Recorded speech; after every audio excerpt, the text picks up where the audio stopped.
Hello, good morning. Gawa tayo ng ating cheese bread. Meron tayong almond milk, 1 cup flour, coconut flour, butter, 5 eggs, coconut flour, 1 cup cheese, 1 tablespoon of cream cheese, 1 tablespoon of butter, and our almond, optional lang. And may vanilla tayo. Let's go. First, ilagay na natin yung ating 5 eggs.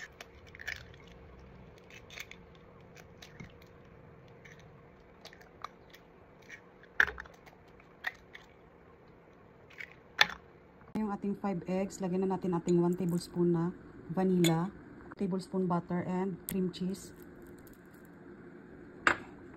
I-beat. Kung may hand mixer, pwede rin gamitan or pwede din ganyan na lang. Natin yung ating 1 cup coconut flour, ating 1 cup cheese. Mix lang po natin sila hanggang sa mag-incorporate na ang lahat ng ingredients. Inyo naman siyang gamitan ng hand mixer. Pero ako kitamaan ako mag-hand mixer ang kinamotong na yung ating 1 cup almond milk. Mix lang natin yan. Pag ganyan na yung consistency niya, ilagay na yan natin sa kanyang molder. Depende sa inyo kung gusto nyo pag panamion, panamian na total kamong gapo makaon. Kung gusto nyo man padamuon ang inyong mahimo nga cake or bread nga na, i-double nyo lang ng mga recipe nga ginhimo ko dira. Ako lang man abi isa makaon diri, so 1 recipe lang gid nga ingredients ang nahimo ko da. So ato na siya nga evenly spread dira sa molder, no. Tayo ng almonds, optional lang po yan kung anong gusto nyo ilagay nyo na diyan basta low carb. Ilagay tayo ng mozzarella cheese para masarap.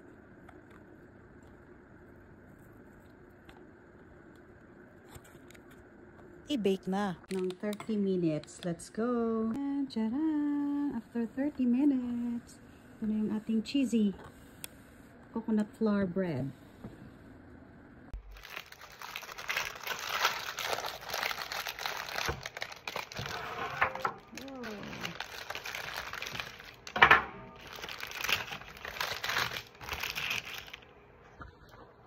And tcharan! Gwapa-gwapa! Kagka-cheesy-cheesy ang first time kong naghihimo.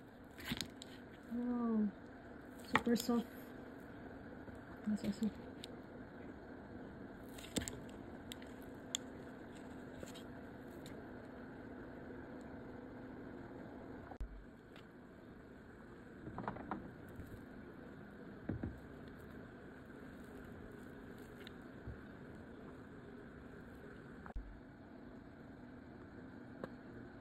Hello, good morning. Ayan na yung ating cheesy bread or cheesy cake. Super yummy.